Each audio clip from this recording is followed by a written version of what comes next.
Questions and comments? Questions et commentaires?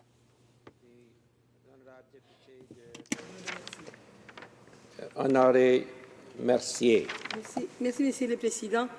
Il y a une chose qui m'inquiète. J'ai des souvenirs dans le passé, dans l'histoire que j'ai vécue dans mon pays au Chili. C'était des années difficiles.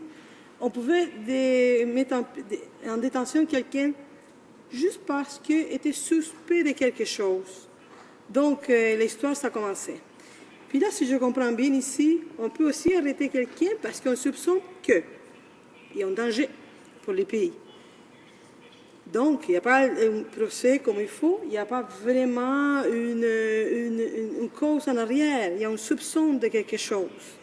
Et en plus, ces personnes, un jour, je peux estimer que l'individu doit contracter un engagement. Et si la personne ne respecte pas ça, parce qu'elle n'est pas d'accord, on peut les mettre en détention.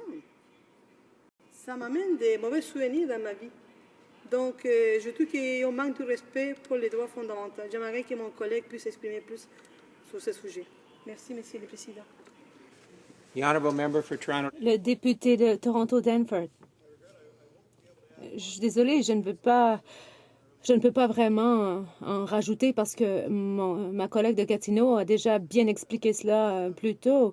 Et je crois que l'intervention porte plus sur le projet de loi S7. Mais le gouvernement présente ses projets de loi en groupe, semble-t-il. Mais pour ce qui est de l'engagement assorti de conditions et de la détention potentielle, si quelqu'un refuse de respecter les conditions ou s'il y a une atteinte, eh bien, le seuil est beaucoup plus faible lorsqu'il s'agit de la garantie procédurale pour ce qui est des poursuites. Alors, le seuil est beaucoup plus faible.